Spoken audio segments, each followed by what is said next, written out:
Este podcast es producido por Indie Podcast MX. Indie Podcast MX. Hacemos tu podcast realidad.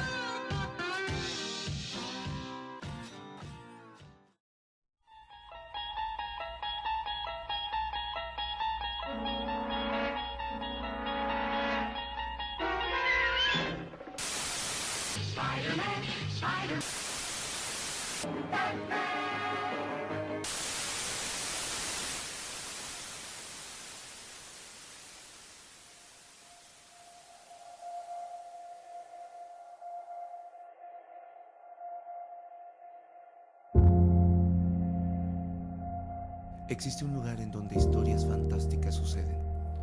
Un lugar infinito donde la ficción da lugar a eventos extraordinarios más allá de nuestro entendimiento. Todo esto sucede en una dimensión distinta a la del mundo, de la visión y del sonido. El reino maravilloso de la imaginación, la guarida del Eternauta. Comenzamos.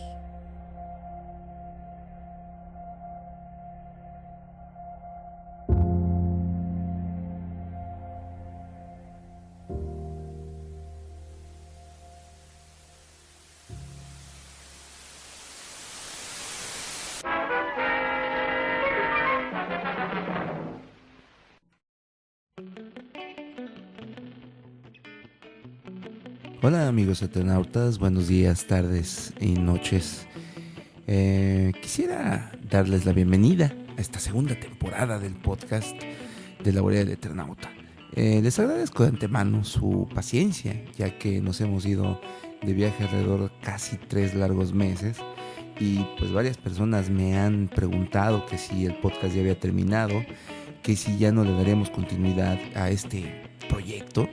Y pues yo solo me limitaba a contestarles que pronto estaríamos de vuelta. Me siento muy apenado con ustedes, ya que hubo algunas sesiones pues, que quedaron en el tintero. Como por ejemplo el ciclo de monstruos de la Universal, que para serles honestos me da bastante rabia, porque pues tuvimos algunos contratiempos que no hicieron más que postergar los lanzamientos y alguno que otro episodio en los que pues ya estaba trabajando y que ahora no tendría tanto sentido si lo subiéramos a las plataformas.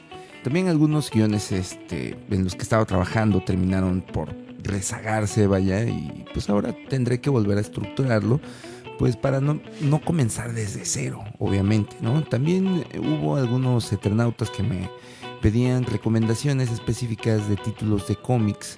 Mi intención era mencionarlos en los episodios y al final pues terminé atendiendo los mensajes personalmente, aunque pues me hubiera gustado que ustedes me hubieran escuchado recomendándolos y reseñándolos, tal vez así quizás a algunos de ustedes les hubiera surgido la curiosidad de obtener estos títulos, pero en fin. Estoy trabajando prácticamente con lo que tengo a la mano y pues por el momento solo cuento con la materia prima, que es con el equipo con el que estoy grabando este formato de audio, ya que desde hace un mes la compañía telefónica pues, que nos brinda el internet lamentablemente me ha dejado en claro de que son unos idiotas. Bien, podría contratar otro servicio, pero pues lamentablemente en el lugar en donde acabamos de mudar el estudio no tiene tantas opciones. Telmex se ha encargado de acaparar por muchos años algunos de estos sitios y pues yo me encuentro en un lugar en donde los chicharrones de Telmex son los que truenan, lamentable, sí, muy lamentable, pero bueno, así es nuestra realidad. En fin, aún con estas limitaciones me estoy dando la tarea de grabar este podcast por la simple necesidad de hablar ñoñeces y de que ustedes escuchen a su servidor y pues también porque mi esposa, que ustedes ya conocen, ya que ha participado en algunos episodios, no para de alentarme. Y también porque hay cosas que me he topado a lo largo de estos casi 3 meses, pero pues quiero concentrarme en especial en 2 de ellas que me han hecho bastante ruido. Las demás saldrán a la luz en episodios posteriores. La primera es por aquellas personas por la cual creé este podcast, porque la intención principal era de hablar de ciencia ficción clásica, de su historia, de las definiciones y de los subgéneros. Hay mucho que tengo que aprender, obviamente, antes de hablar de ellas. pero tampoco puedo negar que en estos meses me he empapado de una serie de publicaciones que hizo Editorial Bruguera en los años 70. Publicaciones que, si bien no son tan sencillas de conseguir, son lo más cercano a lo que alguna vez fueron las revistas pulp de ciencia ficción. Anteriormente ya había hablado de ellas, pero pues como simple mención. Me gustaría tocar más a fondo el tema, pero por encimita, y sí les fallaría, ya que pues es demasiada información al respecto. Por lo pronto me centraré en tratar de hacer un pequeño resumen con el objetivo de contextualizar lo que les vengo a contar. Y pues para esto necesitamos saber lo que son a grandes rasgos las revistas pulp. Pues bueno, quiero mencionar pues, y dejar en claro este asunto de que hay demasiada información dentro de las definiciones, nombres de autores, nombres de editores que trabajaron por muchísimos años en estas revistas. Pero bueno, históricamente hablando, bien sabemos que la cultura popular dista mucho de lo que es la cultura de las grandes élites. Ya saben, ¿no? Esta literatura intelectual, filosófica, a la que el pueblo no tenía acceso por lo caro que resultaban ser los libros impresos en aquella época. Para ser un poco más específicos, fueron a finales del siglo XVII y gran parte del siglo XVIII en la gran Europa, ¿no?, de aquellos años. Los libros no eran tan sencillos de hacer, ya que eran más laboriosos y llevaban bastante tiempo en su elaboración. A eso también tenemos que sumarle el tema de la distribución, que ya es bastante decir. Los libros ahora no tienen gran ciencia en su elaboración, obviamente, y las máquinas en las que son impresos hacen tirajes en cantidades bastante ridículas. Nada que ver con la imprenta de aquellos años, en donde la población letrada era mínima y el resto del pueblo no estaba alfabetizado. Pues bueno, a raíz de la revolución industrial hubo muchos cambios y uno de ellos obviamente fueron los procesos de impresión, que a partir de ahí eran más rápidos y más baratos. Y también por otro lado se dio el acceso a la educación a las grandes masas. Esto generó más oportunidades para la población en el tema de trabajos de oficina y obviamente en el nacimiento de lo que fue la cultura popular, por así decirlo. También agreguemos un tercer factor, que fue el servicio postal y del ferroviario, y esto ayudó a que la distribución de los productos que se editaban en las imprentas fuera más sencilla y de bajo coste. Ya para el siglo XIX tenemos una población letrada. A este proletariado de la revolución industrial maduro y con ganas de leer, y el mercado había cambiado por las circunstancias actuales de la época y sabía perfectamente qué ofrecerle al público, que eran historias populares con misterio, terror y mucha acción, presentando personajes entrañables en episodios cortos, ya que pues el público a quien iban dirigidas estas historias no contaba con tanto tiempo para leer libros largos y sobre todo que captaran su atención. Y es así como nacen las revistas pulp, presentando los primeros seriales. El nombre pulp, por cierto, viene de la materia de las páginas hechas de la pulpa de la madera, que fueron utilizados por lo barato que resultaban ser. Tomemos en cuenta de que lo que querían las editoriales era vender en grandes cantidades y las publicaciones eran baratas. Pues está de sobra decir que se hinchaban de dinero, claro está. Y como ya lo habíamos mencionado, la intención de las editoriales no era cultivar la atención de la gente con historias complicadas, ¿no? Ellos lo que querían hacer era asombrarlos con historias sensacionalistas, con personajes planos y poco desarrollados, pero que ofrecerían al espectador entretenimiento, solamente eso. A lo contrario que se piensa, quiero mencionarles que el nombre de pulp fue acuñado mucho tiempo después, ya que el público conoció estas publicaciones con el nombre de Penny Dreadfuls o Penny Horribles, ya que el costo de estas revistas eran de un penique y las publicaciones eran semanales con historias serializadas, en donde el final de los episodios contaban con un cliffhanger que te dejaban al borde del asiento, y esto con tal de que compraras la siguiente edición. Las historias estaban dirigidas a un público adolescente, aunque tiempo después las editoriales creaban publicaciones de manera de folletín con historias más complejas para un público adulto con un coste de un chelín, que equivalía a 12 peniques. Y al igual que los Pennies Dreadfuls, las historias eran serializadas con escritores de la talla de Charles Dickens. Hay incluso registros de que a veces los jóvenes no tenían suficiente dinero, por lo que se dieron a la tarea de crear clubes de lectura, en donde cada miembro compraba una revista y se iban intercalando para así tener más material de lectura. Otra de las cosas que se cuentan en los registros son la renta de las revistas, ya que había jóvenes que le gustaba jugar al emprendedor y pues al ver que algunos amigos no tenían suficiente dinero para comprar una revista, se la rentaban por un bajo costo. Eso daba la oportunidad de conseguir dinero para seguir comprando más revistas. Todo una institución. Pero bueno, en fin. Para mediados del siglo XIX ya había un gran mercado y por consecuente toda una mina de historias y personajes a las que por muchos años relataban sus aventuras en las páginas de estas revistas. Y eso tan solo en Europa.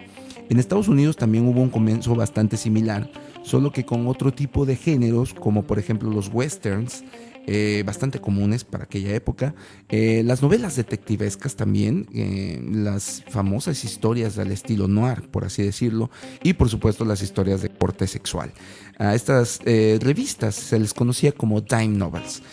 Yo sé que todos conocemos bastante bien a escritores europeos de ciencia ficción y de terror, y nombres como Julio Verne o H.G. Wells no nos son ajenos, pero debemos de saber que estas personas, antes de que sus historias fueran publicadas en libros, ellos trabajaban en estas revistas. Ahí forjaron su nombre. Y esto fue tan solo la primera oleada. Ya para finales del siglo ya había una visión diferente de lo que se le conocía como ciencia ficción y sus subgéneros, y había un mayor conocimiento en la materia y pues también nuevos creativos influenciados por Verne, Lovecraft y por muchos otros escritores. Fundaron editoriales como Astounding Science Fiction, ahora nombres como John Campbell, Isaac Asimov, Doug Smith, Arthur C. Clarke o Ray Bradbury figuraban en una nueva generación de historias dándole un lavado de cara al género. Y todo esto sucedió antes de la creación de los cómics, que también es todo un mundo inspirado en personajes nacidos en las publicaciones pulp. Pero eso ya es otro tema bastante extenso, obvio. Algún día hablaremos de ello. No sé si alguna vez hayan visto alguna subasta de algún cómic. Los coleccionistas son capaces de gastar cantidades exorbitantes de dinero pues para poder tener en sus manos un Detective Comics número 1 o un Amazing Fantasy con la primera aparición de Spider-Man. Ellos solo quieren tener la primera edición en donde haya salido por primera vez su personaje favorito. Y digo, ¿a quién no le gustaría tener un pedazo de historia en su estantería? Poder oler las páginas viejas, las tintas, la prosa de la época también, todo un lujo, ¿no lo creen? Digo, lo mismo sucede con las publicaciones de las revistas pulp, que son todo un reto poder conseguirlas por bastantes motivos, principalmente porque el papel era bastante malo y eso hizo que las hojas se desgastaran a tal punto de que se quebraran con el menor movimiento en algunos casos. Otro motivo principal es de que no se tenía noción del coleccionismo en aquella época, por lo tanto las personas no buscaban guardar tantas revistas y pues miren, al final las vende por kilo en el mercado, como quien dice, y pues también simplemente las desechaban sin saber el valor que tendrían en el futuro y es bastante triste, la verdad. Ya lo sé, es muy muy triste, pero pues les cuento todo esto porque recientemente me topé con una colección de libros de ciencia ficción que no son más que recopilatorios de las historias más importantes de las revistas Fantasy and Science Fiction. Perdón, le di un trago a mi café. Esto viene a cargo de la editorial española llamada Bruguera. A lo mejor algunos lo conocen, algunos no. Y quizás se confundan porque Bruguera no les suena como una editorial que publique libros. Algunas personas lo conocieron porque hace algunos años hubo una editorial de cómics aquí en México que precisamente venía de los tiempos de Bruguera, pero pues eso no, nadie lo sabía, nadie quiso explicar de dónde había salido esta editorial. que prácticamente tuvo un paso fugaz porque pues le comieron el mandado otras editoriales como Smash, otras editoriales también como Camite. Triste, pero bueno. Este editorial tenía sus filiales en países como México, Argentina, Chile y Colombia. Estos volúmenes de bolsillo fueron publicados en los años 70 y como ya lo habían mencionado en un principio, al igual también que obras completas de ciencia ficción como Pórtico y Fundación de Isaac Asimov, y se podría decir que tengo la fortuna de que estas publicaciones llegaran a mis manos. Así es, milagro. No tengo la colección completa, obviamente. De hecho, tengo volúmenes salteados, pero aún así las estoy disfrutando bastante.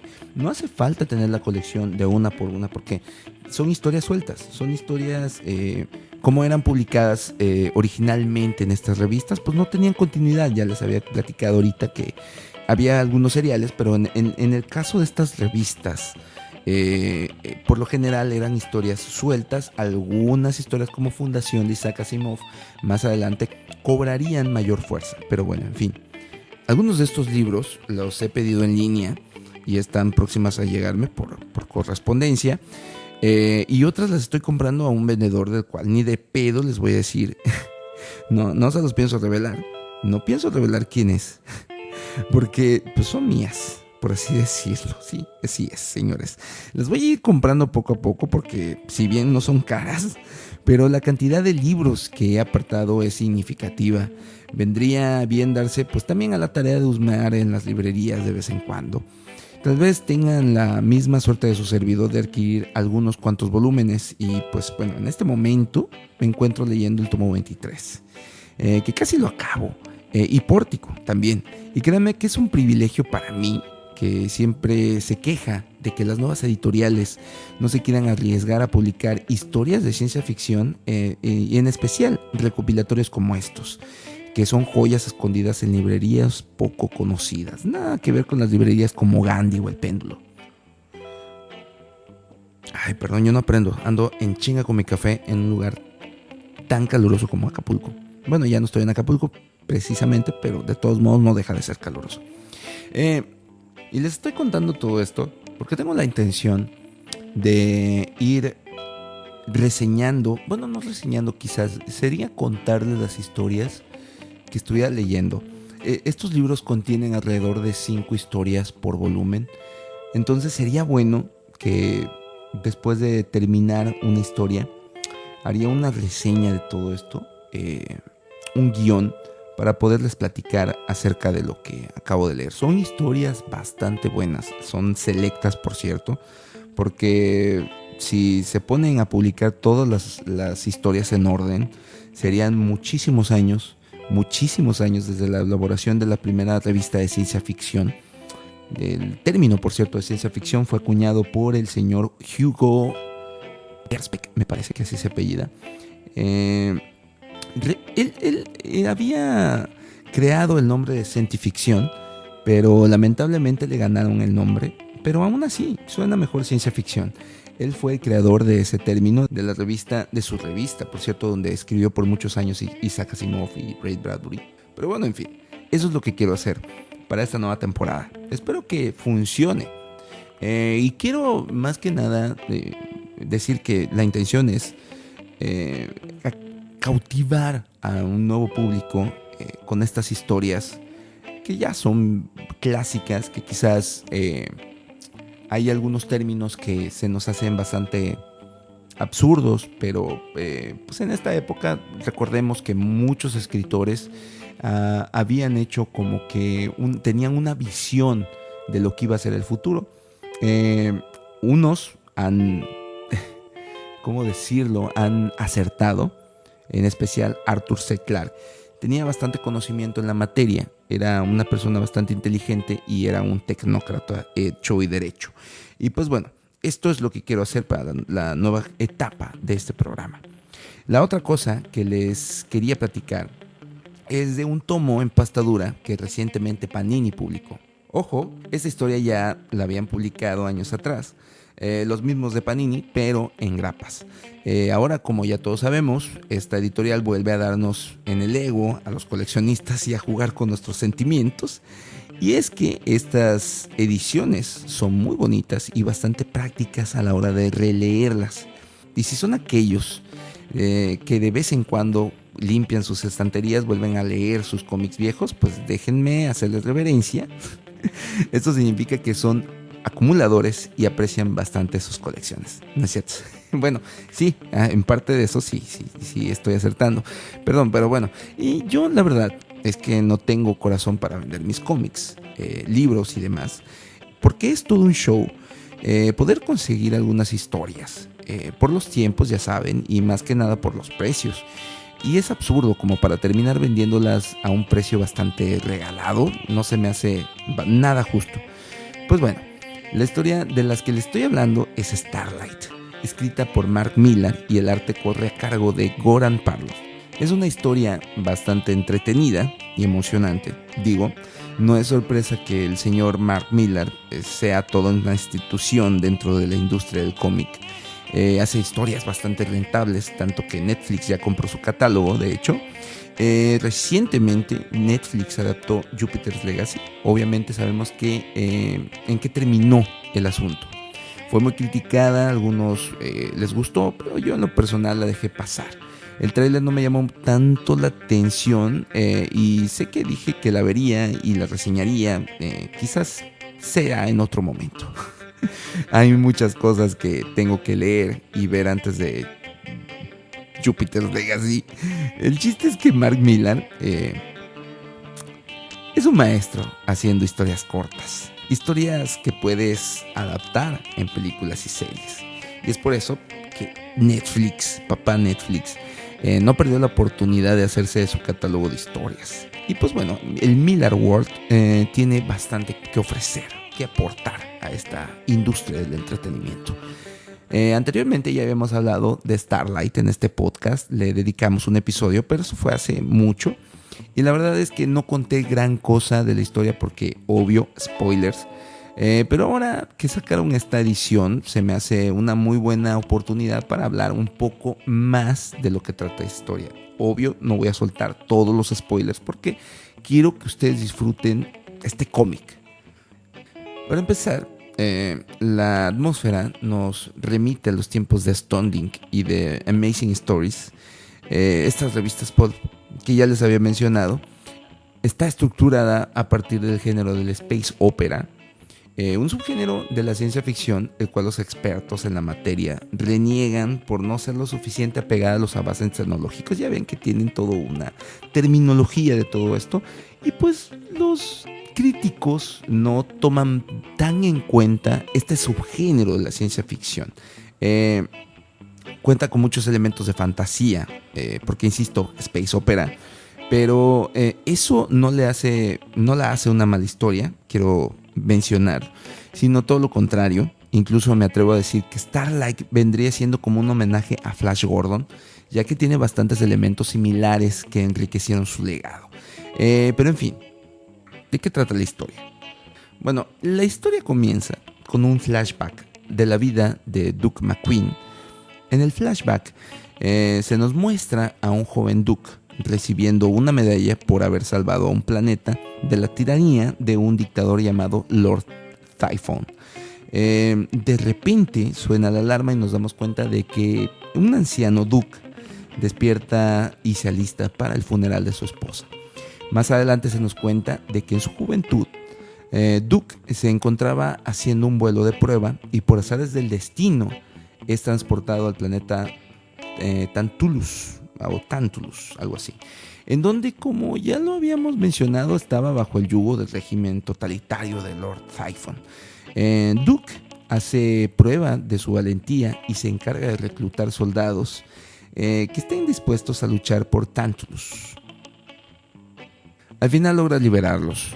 Y una vez ya logrado, la reina le pide que se quede para que junto con ella reine en este planeta. Pero Duke le dice que no puede, porque hay una chica esperándolo en la Tierra, y además el portal en el que fue transportado se cerraría en las siguientes 24 horas y ya no tendría oportunidad jamás de regresar pues a lo que él conoce como su vida en la Tierra. Al final, al llegar a la Tierra, Duke le cuenta toda esta historia a la Fuerza Aérea de los Estados Unidos para la cual él trabaja, y también a los medios, obviamente, y sobra decir que nadie le cree, y la Fuerza Aérea lo despide por baja deshonrosa. A partir de ahí, Duke tiene que lidiar con las burlas de toda la gente porque pues lo toman como a loco, y también con sus hijos que pues, se avergüenzan de él, ya que pues, tampoco le creen y son objeto de la burla por su papá, obviamente. Y la única que le cree es su esposa, quien ahora está muerta. En las viñetas nos podemos dar cuenta de cómo Duke tiene que lidiar con todas estas emociones. Y además de lo ojete que son sus hijos, créanme, son unos desgraciados y no tienen ni la más mínima consideración hacia él. Bueno, una noche Duke es visitado por una nave de la cual sale un joven visitante de Tantalus llamado Krish Moore. El chico acude en su búsqueda ya que Tantalus se encuentra en peligro porque una nueva amenaza ha condenado a sus habitantes, un nuevo dictador que junto con un ejército ha tomado el planeta para saquear sus recursos naturales. Y bueno, Duke en sus 80 años le dice a Krish que no puede hacer mucho por ellos, ya que sus actuales condiciones no se lo permiten. Ya es muy viejo, obviamente, y no puede combatir, pero pues bueno, ya sabemos que al final accede y lo acompaña a su planeta para pues repeler la amenaza. Y sí, la historia está llena de clichés, es bastante predecible, lo sé, pero eso no le quita lo emocionante. A eso también debemos de tener la consideración de que el arte de Goran Parlov, que acompaña bastante bien la historia, no es un trazo tan detallado, pero bueno, va bastante bien con la secuencia y el diseño de personajes es bastante interesante. De hecho, por un momento me recordó a Los Increíbles, debo de mencionarlo, perdón, pero Doug McQueen es bastante parecido a Mr. Increíble. Sobre todo por la secuencia en donde se encuentra en su estudio recordando sus días de gloria.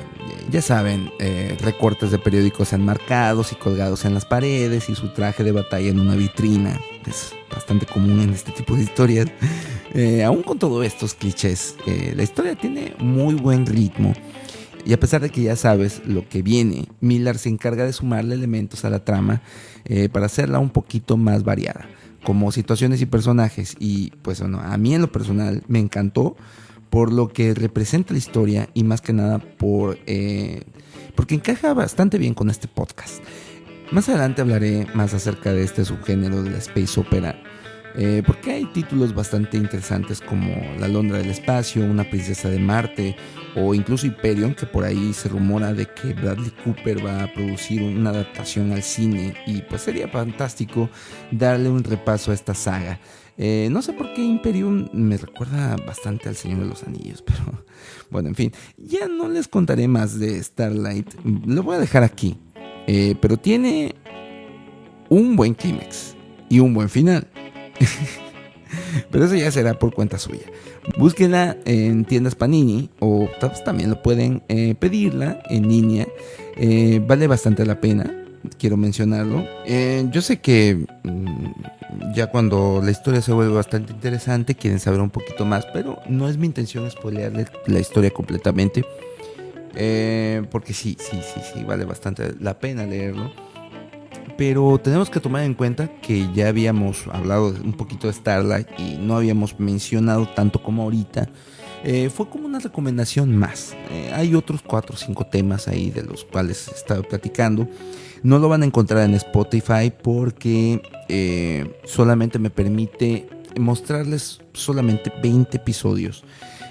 Así es que los otros 50 episodios que tengo están en iVoox. iVoox.com, ahí los pueden encontrar. Búscanos como La Guarida del Eternauta. Les dejo mis redes sociales para que se sumen a esta comunidad, por cierto. Búsquenos en Facebook e Instagram como La Guarida del Eternauta y en Twitter como La Guarida de Erna. También tenemos un canal de YouTube donde hemos estado subiendo estos últimos 3 podcasts.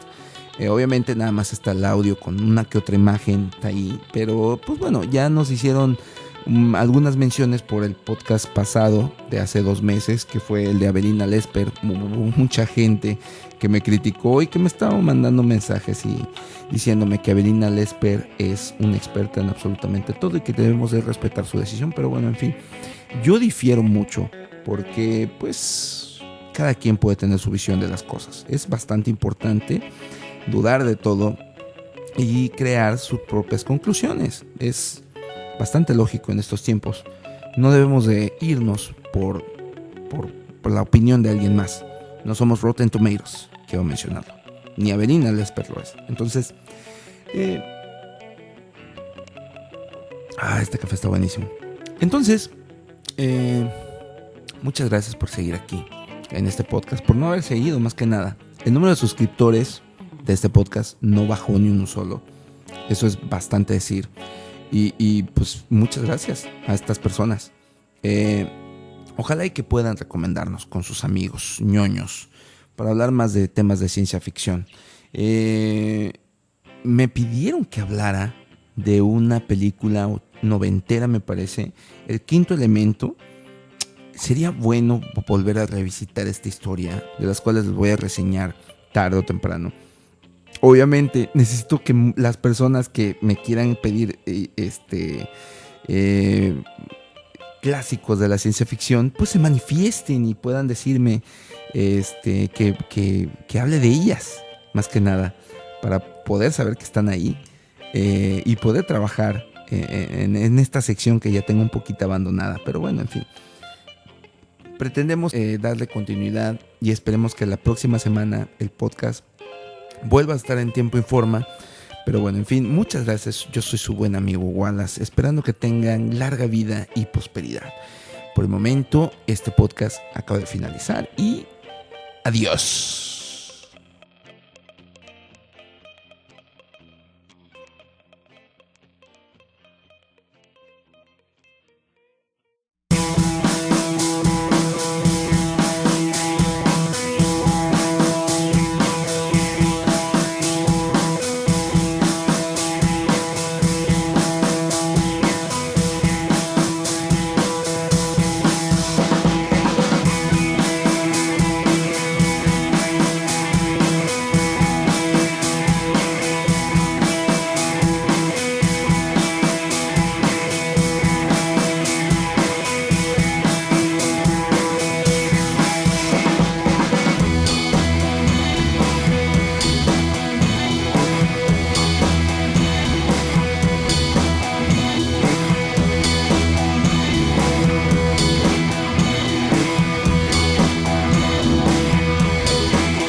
Podcast MX. Hacemos tu podcast realidad.